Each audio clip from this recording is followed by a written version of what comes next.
Hello बच्चों, let's read the question. ABC is an equilateral triangle of side 5 cm. Charges of plus 60 stat coulomb and minus 30 stat coulomb are placed at points A and B respectively. Calculate completely the electric field at point C. Given 1 coulomb equals to 3 into 10 power 9 stat coulomb. तो हमें यहाँ पर ABC equilateral triangle लिया है, ए और B पे charges दिए हैं और सी पे हमें इलेक्ट्रिक फील्ड निकालना है due to charges at A and B. की कंसेप्ट में हमें ज्योमेट्री यूज करना पड़ेगा. इक्विलेटरल ट्रायंगल मतलब हर एक साइड इक्वल होगा, वो तो हमें पता है. और इलेक्ट्रिक फील्ड का formula equals to K Q by R square. K is basically 1/4πε0 R square use करेंगे. ये फॉर्मूला यूज करके हम निकालेंगे. इक्विलेटरल ट्रायंगल मान लेते हैं ए बी एंड सी. ये मान लेते हैं ए, ये मान लेते हैं बी और ये मान लेते हैं सी. ए पे चार्ज है +60 और बी पे चार्ज है -30. तो अभी यहाँ पर हमें इलेक्ट्रिक फील्ड निकालना है. So due to positive charge क्या होता है, it is away. Due to negative charge it is towards. तो इलेक्ट्रिक फील्ड ऐसे होगा. तो इन दोनों का रिजल्टेंट करेंगे ये पैरेललोग्राम से, ये आपका रिजल्टेंट होगा. So this is your net electric field at point C. तो अभी इक्विलेटरल ट्रायंगल लेते हैं, ये एंगल 60 होगा, ये भी 60 होगा, ये 60 है तो ये कितना हो गया 120 हो गया. और साइड दिया है 5 सेंटीमीटर, तो हर एक साइड सेम होगा, तो ये हम यहाँ पर यूज करेंगे. तो भी इलेक्ट्रिक फील्ड हमें एट सी निकालना है. तो ई सी अगर आप लेंगे तो ये दोनों का रिजल्टेंट होगा electric field at point C due to A square plus electric field at point C due to B square plus 2 E C A E C B cos of 120. तो अभी यहाँ पर ध्यान से देखेंगे electric field at point C due to A क्या आ जाएगा.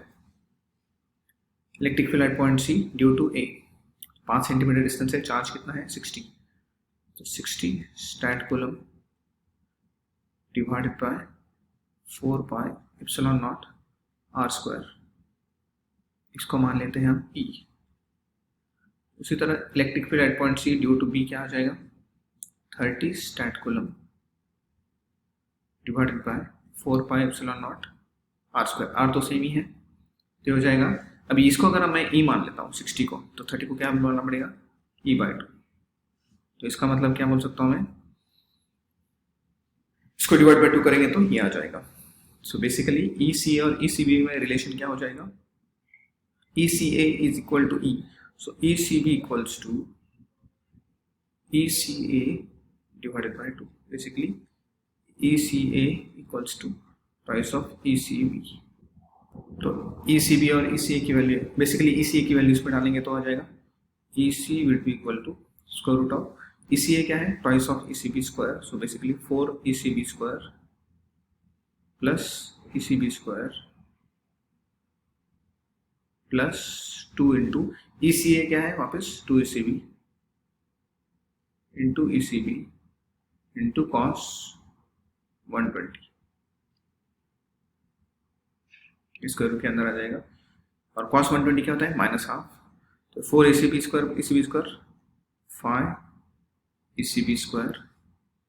अब ये -12 होता है तो प्लस 4 ECB स्क्वायर इंटू -1/2. तो ये 2 तो 4 हो जाएगा. ये +5 -2 बेसिकली हो जाएगा वो +3. तो electric field at point C would be √3 times ECB. Basically this is √3 times ECB is basically what, KQ by R square. So 9 into 10 power 9 into अभी electric field at point C due to B. Electric field -30 stat coulomb है, तो 30. अभी conversion दिया है हमारे पास 1 coulomb equals to 3 into 10 power 9 stat coulomb. तो 1 stat coulomb is 1/3. तो इसको क्या करना पड़ेगा 3 into 10 power 9 से डिवाइड करना पड़ेगा. ये आ गया. K Q by R square into जो डिस्टेंस है, डिस्टेंस का स्क्वायर है 5 सेंटीमीटर है, उसको मीटर में कन्वर्ट करेंगे 0.10⁻⁻2 स्क्वायर। तो ये हो जाएगा 3 3 जा 9, 10⁻9 कैंसिल हो जाएगा। तो ये आगे आ जाएगा 3√3 into 30 divided by 25 × 10⁻⁻4। 5 6 are 30, 5 5 are 25. So 3 into 6 is 18. 18√3 divided by 5 into 10⁻4. 6.235 into 10⁻4 Newton per coulomb. This is the final answer. Hope you understood it well. All the best.